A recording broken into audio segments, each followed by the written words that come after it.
नमस्कार दोस्तों, क्या आप ये जानते हैं कि इस बंदे ने सरेआम लॉजिक का कत्ल किया है। देखो बेचौथ ये चुतियापा मुझसे नहीं होगा, तो सीधे सीधे आते हैं मुद्दे पर। ध्रुव भैया ने धुरंधर पर टिप्पणी की है और वो टिप्पणी देख के मुझे लगता है कि ये सब क्या देखना पड़ रहा है। अच्छा है मैं अंधा हूँ।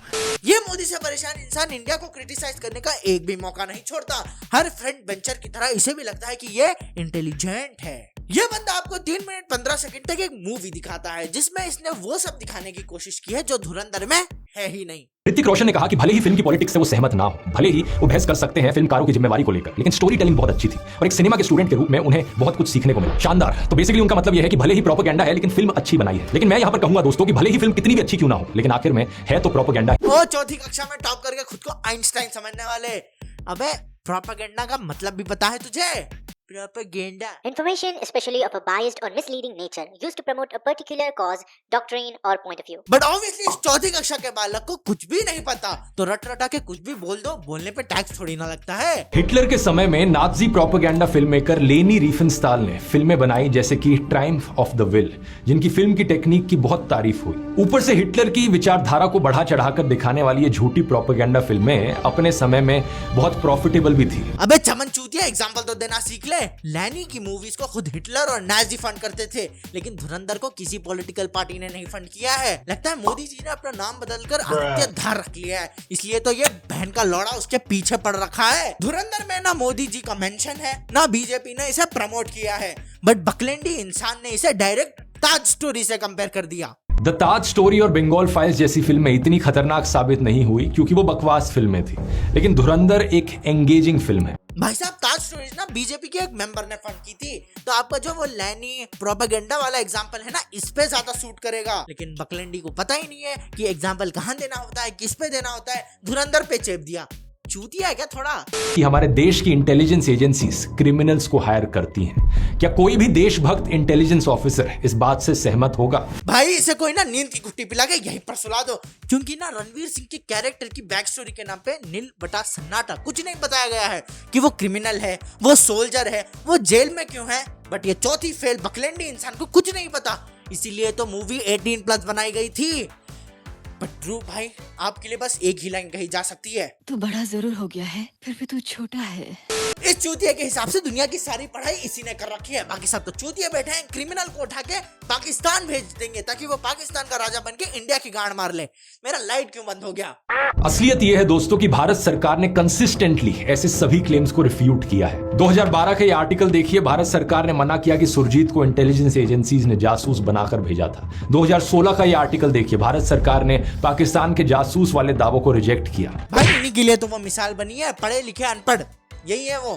भाई कोई भी देश ये क्यों क्लेम करेगा कि उसने किसी और देश में स्पाई भेज रखे हैं? क्या बॉलीवुड मूवी चल रही है, उखाड़ लो जो उखाड़ना है, भेज रखे हैं स्पाई। अबे चूतिए, स्पाई का मतलब ही होता है सीक्रेट मिशन, सीक्रेट। बट भाई की अकल की टट्टी यहीं तक नहीं रुकती, वो और निकलती जाती है। 26 नवंबर के असली आतंकी हमले को दिखाया जाता है, असली न्यूज फुटेज के साथ दिखाया जाता है। आतंकी और उनके हैंडलर्स की रियल लाइफ ऑडियो रिकॉर्डिंग्स तक इस्तेमाल की जाती हैं। अगर रियल फुटेज दिखा भी दी तो कौन सा गुनाह कर दिया? भाई कितने यंगस्टर्स को पता चला होगा कि एक्चुअल में हुआ क्या था, वो फील कर पाए। मैं पर्सनली जब मैंने वो ऑडियो थिएटर में सुनी, मेरे रोंगटे खड़े हो गए थे। लेकिन इस चमन चूती को पता नहीं क्या दिक्कत है। भाई अगर तुझे दिक्कत है तो मूवी मत देखना, जाके गांड मारा अपनी। तो अब क्या फैक्ट है और क्या फिक्शन, ऑडियंस ये नहीं जान पाती। भाई ऑडियंस इतनी भी चूतिया नहीं है, इसलिए तो तेरी वीडियो की धज्जियां उड़ रही है और आपको कमेंट सेक्शन लिमिट करना पड़ रहा है। गांड में दम तो कमेंट सेक्शन ऑन करो जरा। वीडियो के आने से पहले भी भाई ने बहुत बड़े बड़े क्लेम्स किए हैं। It takes one YouTube video to destroy a 300 crore propaganda film, and I guarantee you that the meltdown of this video will be so bad they are not ready for this. Releasing tonight. ये लो reality check, क्योंकि आपकी video से धुरंधर को झाट बराबर भी फर्क नहीं पड़ा है। उसने सारे रिकॉर्ड्स की गांड मार रखी है और वो इजीली 1000 करोड़ कमा लेगी। जली ना? साल 2011 का ये न्यूज आर्टिकल देखिए दोस्तों, करेंसी पेपर सप्लाई करने वाली ब्रिटिश कंपनी पर बैन लगा, लेकिन फिल्म ने इस जाली नोट के रेफरेंस को लेते हुए दिखाया कि कैबिनेट मिनिस्टर ने नोट छापने की मशीन को फॉल्टी बताया और फिर वो मशीन पाकिस्तान पहुंच गई, जबकि इस बात का रत्ती भर भी कोई सबूत नहीं है। फिल्म में तो कोई मशीन की बात ही नहीं हुई है, उसमें तो फेक करेंसी प्लेट्स की बात की गई है। गवार ब्रिटिश कंपनी को बैन किया, करेक्ट, लेकिन उसके बाद क्या हुआ? जावेद खनानी कौन था, प्लेट्स की अदला बदली कैसे हुई और पाकिस्तान इंडियन इकोनॉमी हिलाने कैसे वाला था, ये सब जो मूवी में दिखाया गया उस पर ध्रुव भैया साइलेंट। लगता है ये इनके अब्बू आके बताएंगे। इसी तरह फिल्म में दिखाया गया कि 26/11 हमले से पहले इंटेलिजेंस इनपुट्स मौजूद थे, यानी यहां इंटेलिजेंस फेलियर के अलावा स्विफ्ट रिस्पांस और कोऑर्डिनेशन की कमी भी देखी गई। लेकिन क्या हम इन फेलियर्स की वजह से ये अज्यूम कर सकते हैं कि मनमोहन सिंह की सरकार गद्दार थी और उन्होंने जानबूझकर यह हमला होने दिया? भाई साहब, या तो मैं मूवी भूल चुका हूँ या तो इसने सच में धुरंधर की जगह कोई भवंडर देख लिया है। मूवी में कहीं भी ये नहीं कहा जाता कि मनमोहन सिंह की सरकार गद्दार है, बल्कि मूवी में तो ये कहा जाता है कि उन्होंने इंफॉर्मेशन दी, लेकिन 3 अक्टूबर की, 26/11 की नहीं।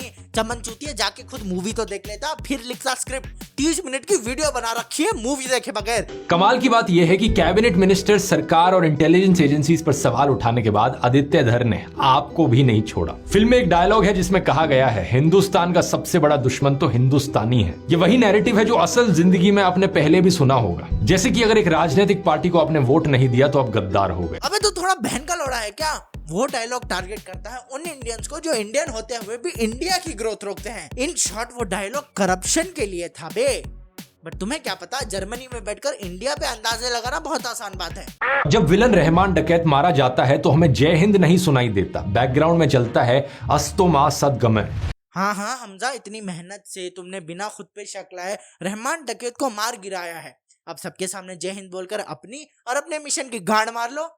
ध्रुव भाई, कौन सा माल फूकते हो? स्क्रिप्ट नहीं पढ़ी थी आपने?